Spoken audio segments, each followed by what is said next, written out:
Incidentally, as David pointed out, the name of Hitler's party and government was not Nazi, but National Socialist.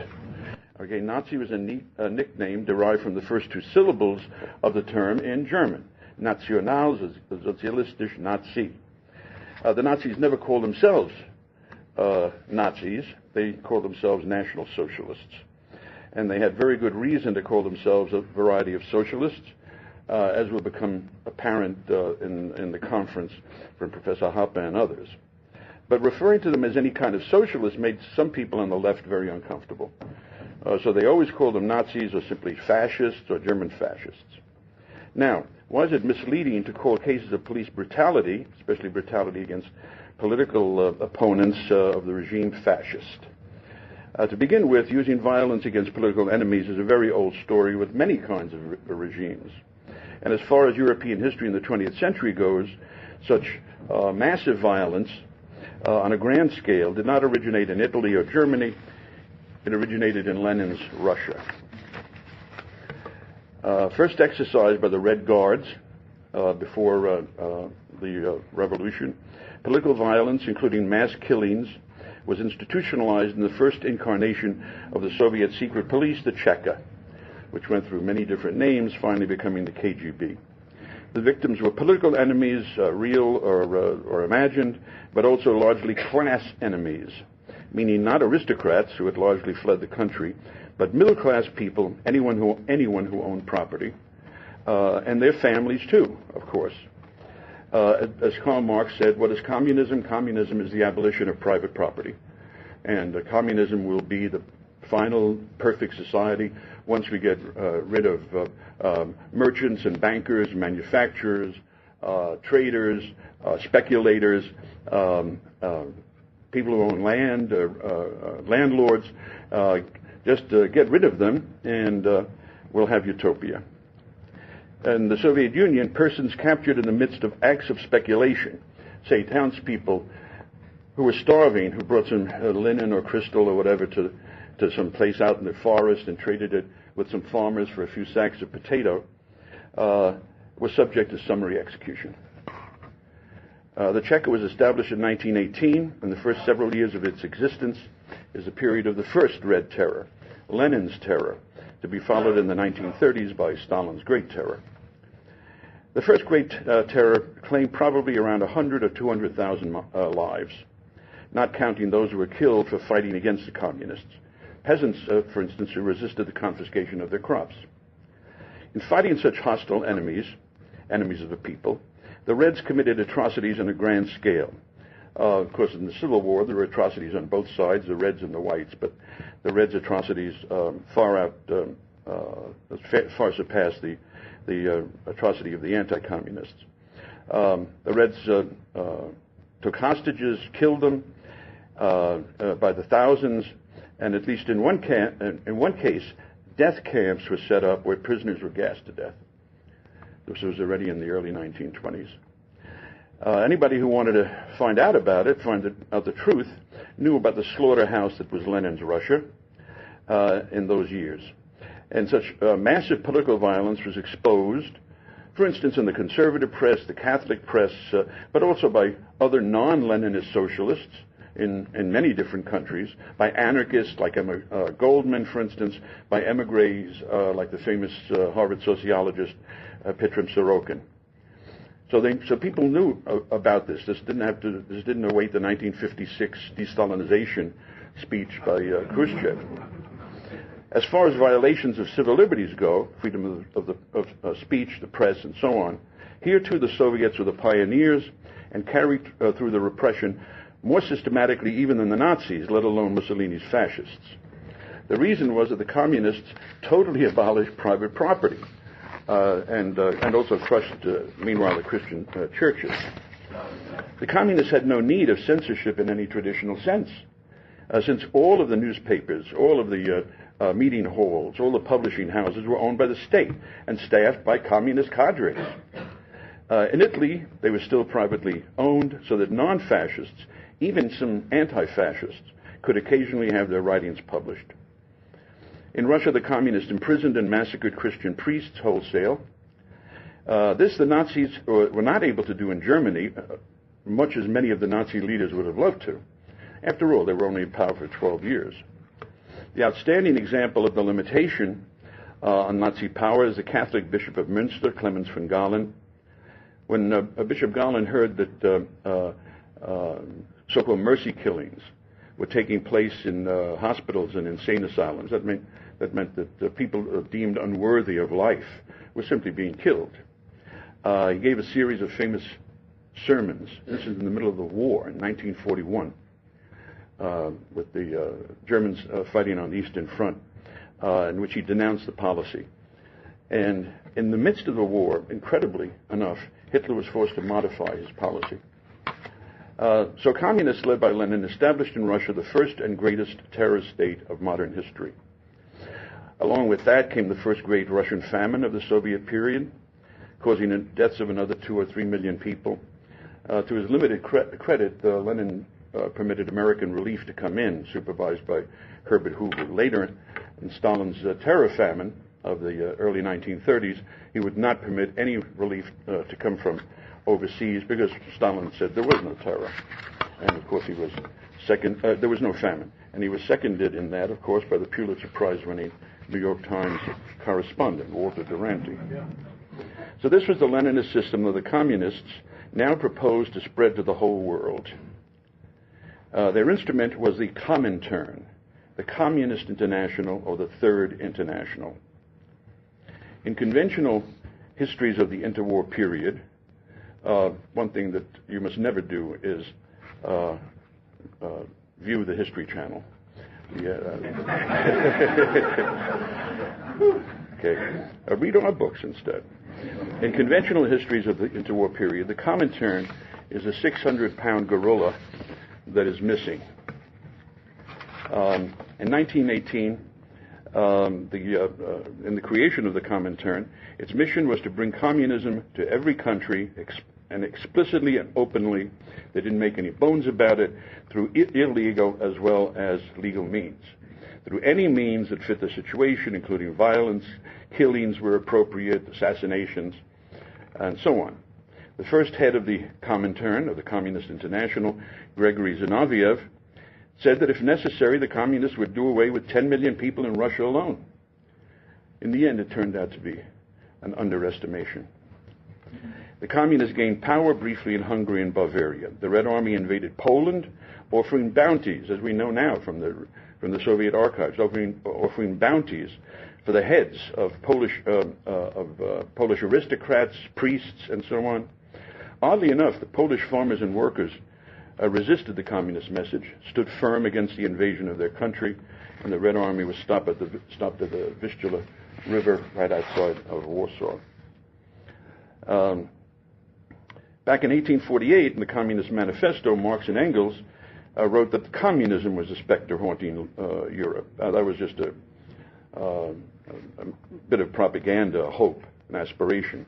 But after the Bolshevik Revolution, communism was really the specter haunting Europe and the world. Now, what about, we'll return to this in a minute. Now, what about the frequent equation of fascism with anti-Semitism and extermination as racism? As far as the Italian example goes, Italian fascism, that's another myth. Until the late 1930s, there was no trace of anti-Semitism in Italian fascism. In the early years of the movement and in the regime, some of the leaders were Jewish, Italian Jews. In fact, at least in one case, one of Mussolini's many girlfriends was Jewish. And the Italian fascist ideology was nationalist, not racist. It was only in 1938 that Mussolini promulgated some anti-Semitic laws, prohibiting intermarriage between Jewish and Gentile Italians, excluding Jews from university positions, and so on. And even here, exceptions were allowed. Why did Mussolini take this route? By this late date, it was clear that Hitler was redrawing the map of Europe, and the political momentum was all on Hitler's side. Mussolini, in the true tradition of Italian statesmen, wanted to be in on the division of the spoils. Some signs of anti-Semitism, he thought, would be welcomed by the Nazis. Most Italians, almost all Italians, were disgusted by the measures against the Jews. The Italians had no hatred towards their Jews, a very small community integrated for centuries and centuries into Italian society. It was Hitler that most Italians despised. When the war came, and then the Nazi roundup of the European Jews, it was not very successful in Italy. And books have been written about this. The Italians kept throwing monkey wrenches into the Nazi project, and that was true of the Italian bureaucracy, of the Italian army, even of the fascist party. The Catholic Church hid hundreds of Jews in the monasteries and convents of Italy with the threat of death for the monks and the nuns. Thousands of Jews were saved. One small incident illustrates the situation. When the Germans occupied Vichy France, the unoccupied part, and after the Allied invasion of North Africa, the Italians were given the nice little stretch of southern France called the French Riviera. When the Jewish synagogue in Nice was attacked by an anti-Semitic French mob, the Italian Carabinieri protected it and kept it from being destroyed. The Jews of Nice were so grateful that they raised money to send to the Italian civilian victims of Allied bombing. I think this goes to show that World War II, the last good war, was a little more complex than many people think. So, how were these fascists able to come to power in Italy in 1922? Mussolini was always an opportunist with no fixed principles. He began his political career as a socialist and the spokesman for the most radical wing of the Italian Socialist Party. He railed against the Italian state, and especially against Italian imperialism in the war against Turkey over Libya. But by the time World War I came, Mussolini had become a nationalist, extreme nationalist, and campaigned for Italian entry into the war. Kicked out of the Socialist Party, kicked out as editor of their major newspaper, started his own paper, and continued in his nationalist direction. At the end of the war, Mussolini seemed to be through. He tried to start a political movement of his own, but it got nowhere. It was the Italian socialists who came to his aid. Italy was in turmoil, and the Socialist Party had become further radicalized.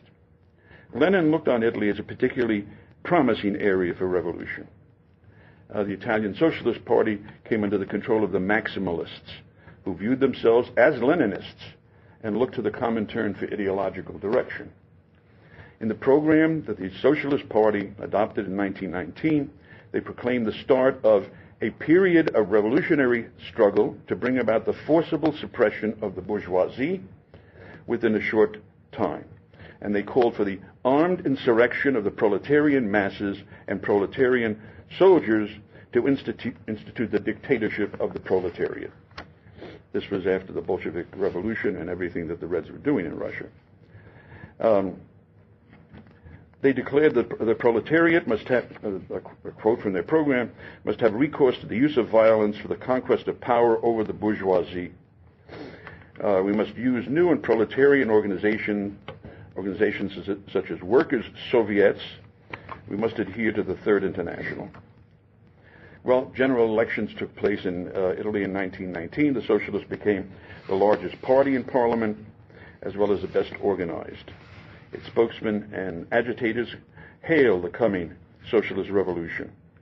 The party newspaper, Avanti, went so far as to state that soon all the parties will be eliminated.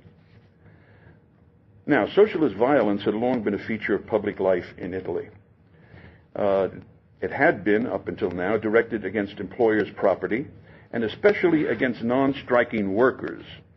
It had been systematically practiced by the socialist labor unions in the course of any industrial dispute. There was a great Italian classical liberal economist named Alfredo Pareto.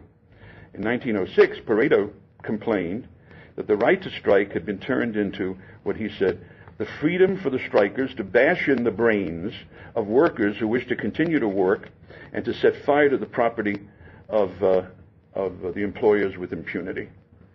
This was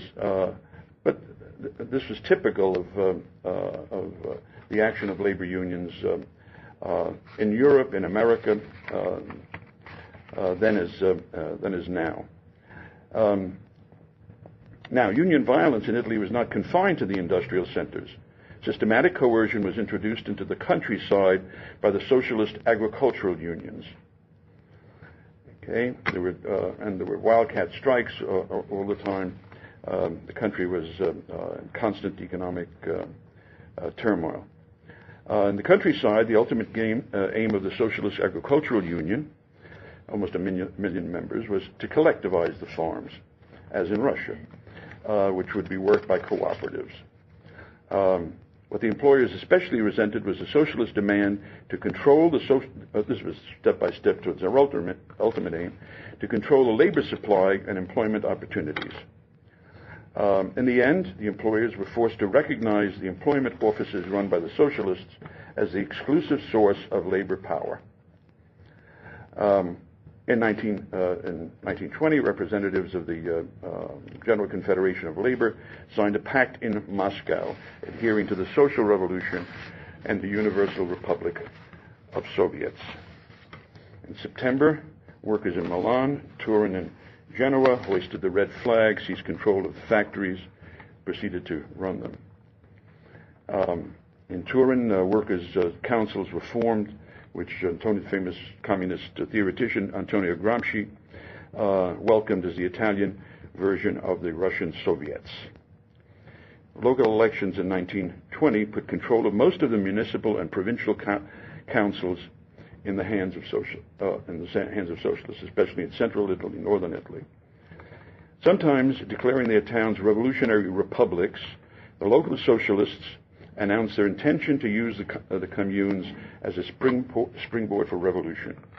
Socialist councils used their powers to raise taxes on wealth and property, increased spending on public services, and this connection favored workers' cooperatives and municipal contracts, and subsidized consumer cooperatives to undercut the private retail and distribution trades. Millions of Italians in the middle class became convinced that Bolshevism was on the point of overwhelming the country. Nowadays, a typical historian of the period acts as if the only people who could have been against communism at this time were multimillionaires. It holds for the Spanish Civil War and for many other things. By the way, there's Benito Mussolini, second from the right. I think he should be further over to that gentleman on the left.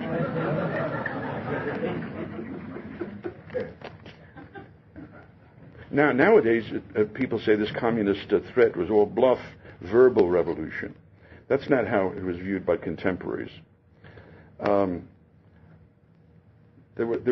their actions and their speech, there was every reason to suppose that the socialists were aiming to turn Italy into another version of the Soviet Union. Meanwhile, the government vacillated. The government officially assumed a posture of neutrality in labor disputes, which meant no protection for the rights of property or of non-striking workers. Now, of course, all governments are incompetent. All governments are to some degree corrupt. But I have to say, in my own studies of modern history, the Italian government makes FEMA look like the Sony Corporation.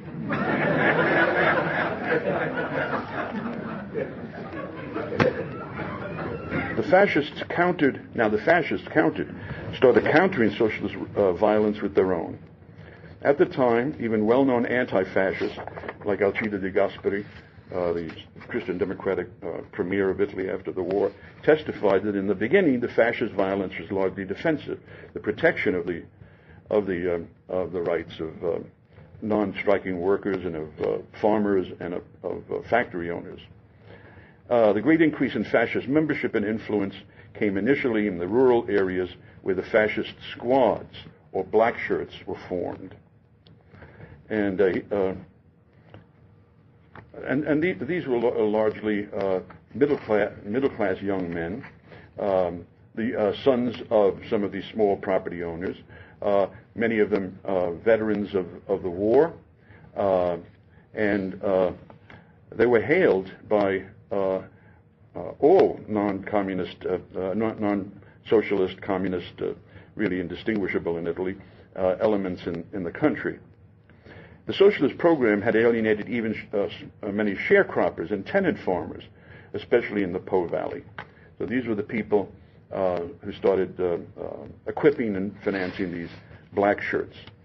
And no, it was called by later historians, some later historians, basically a movement of middle-class self-help.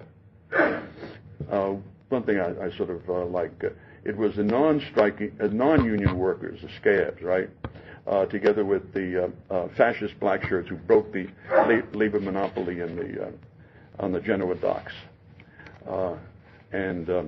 When in the area of Carrara, the local socialist government threatened to nationalize the marble quarries, while they were forcefully stopped.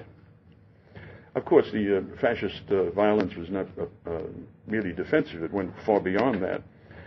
They tended to root out the socialist infrastructure. They applied physical violence that their opponents could not match, union goons though they were, and destroyed socialist-run town halls, union headquarters, newspapers, and tax-subsidized cultural centers. Now, anti-communists in Italy and overseas applauded the fascist victory over the socialists, that is, when Mussolini came to power in 1922.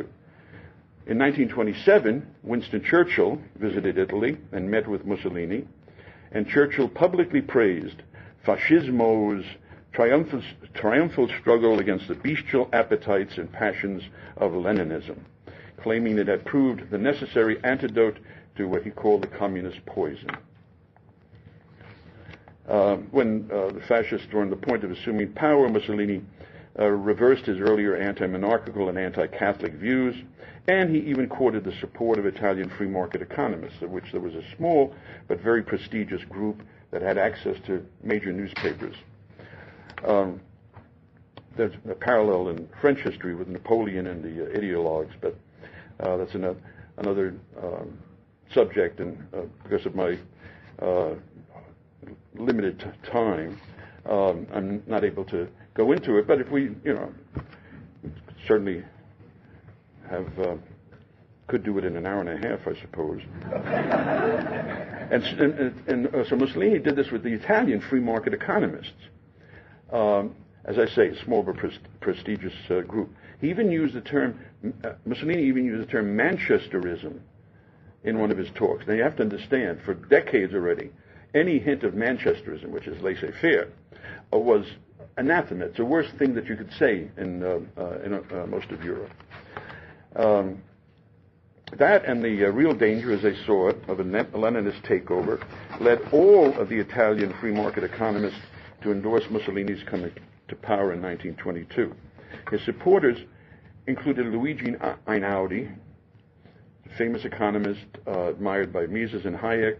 Afterwards, Einaudi became the first president of the Italian Republic and one of the founding members of the Monpellerin Society, probably the most famous classical liberal in Europe at that time. But in 1922, since they felt they had a choice between Lenin and Mussolini, that's what Einaudi and the others did. At first, it appeared that Mussolini would actually realize the wishes of the free market economists. He appointed as his finance minister a professor of economics, Alberto De Stefani, who proceeded to enact a liberal economic policy, including lowering taxes, abolishing numerous anti-growth regulations, and promoting free trade. But his policies alienated the leaders of the armaments, metal, and chemical industries, powerful constituencies in the North. These are what the public choice economists would call rent-seeking groups. They were deeply offended by De Stefani's free trade ideas and his refusal of state subsidies to their private businesses.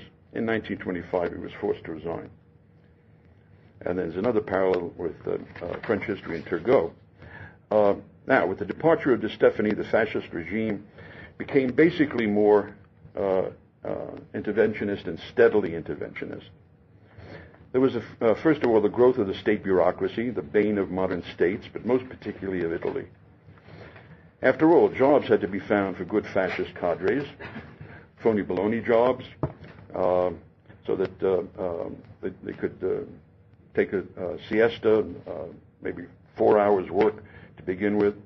Interventionism of the fascist regime which will doubtlessly be detailed during our conference, reached its heights in the 1930s with the creation of the Institute for Industrial Reconstruction, the IRI, an enormous state holding company that controlled numerous firms in many different fields. By 1939, the IRI, this state holding company, held 18% of the total capital of Italy. As one historian has noted, Mussolini's government controlled a proportionately larger section of the national economy than any other government in Europe except the Soviet Union. It appears that the Italian fascists coined the term totalitarian and used it in a positive sense. Everything was to be done for the state, nothing against the state, and so on. But this was a real bombast and bluster. There was a fascist secret police called the OVRA, O-V-R-A, and typically, seriously, the initials stood for nothing at all. To compare the OVRA to the Gestapo or the Soviet secret police is ridiculous. Stanley Payne is an excellent historian of fascism, University of Wisconsin, as he says. During the entire history of the fascist regime, about 5,000 persons were given prison sentences for political reasons, with about 10,000 sent into internal exile. It's 1922 to 1943. Up until 1940, the war, political executions amounted to 9 altogether, mostly of Slovenian terrorists, so-called. During the war years, up to 43, another 17 political executions took place. What was that? A half an hour at, not even that, 15 minutes at Treblinka, or a half an hour at Vorkuta or Kolyma, in the way of deaths in the Gulag. Now, one thing that might be mentioned, although again, I don't know what I did to upset Jim so much, or maybe, I don't know, the powers that be, limiting me to the Nobel laureate, not exactly. Sorry, a Schlagbaum laureate to the same amount of time as the, I don't want to say undistinguished, but at least non-Schlagbaum speakers who will follow me.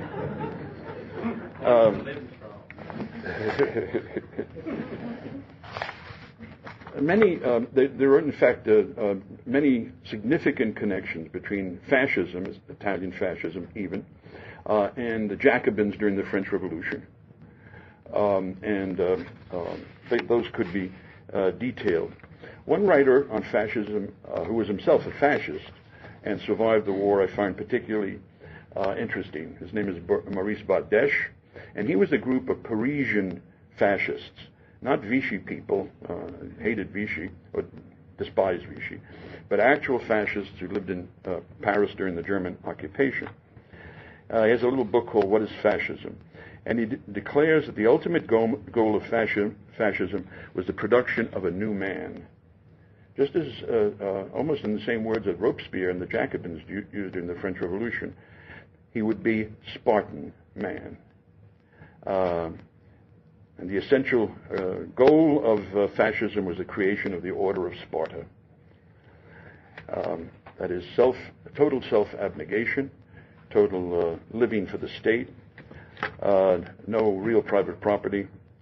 So, finally, what can we say were the characteristic traits of fascism, including German National Socialism? There was, first of all, the militarization of society, the spread of military values and institutions. These reached a very high degree of achievement in Germany, but it was rather feebly attempted in Italy as well. The Italian people just were not ready for it. As Mussolini said, it's not hard governing the Italians. It just doesn't make any difference. Let's keep in mind in the 1920s and 1930s, this was still an age of world imperialism. Mussolini somewhat vaguely aimed to break through the chains of British and French imperialism. Hitler aimed at something beyond that. Now, this is, I think, suggestive. As for militarism, Andrew Bacevich of Boston University has written a disturbing study, quite recently, entitled the new American militarism, how Americans are seduced by war, and unconsciously how military values and putting the military above everything else. If they had it their way, maybe they could have another appellation for the Lord God. He's the commander-in-chief of the universe, the way so many people in America think nowadays. The second defining characteristic of fascism in the broader sense was the third way, the middle ground between what people thought was English and American laissez-faire capitalism, dreadful as that was on the one hand, and on the other hand there was Soviet communism.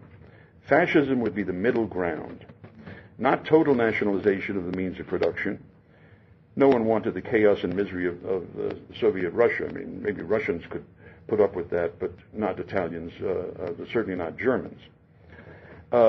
Fascism would end the dog-eat-dog competitive system of the West. As this French fascist wrote after the war, fascism maintained private property in name, but it imposed its will on the egoism of liberal capitalism. This third way of fascism was praised by many conservatives and progressives around the world, by businessmen and labor unions, and it would finally do away with the awful world of laissez-faire, where the market rules, and it would bring about a true community of all the classes in society. And I think that how that evolved in fascist regimes is going to be outlined in detail in further talks. Thank you.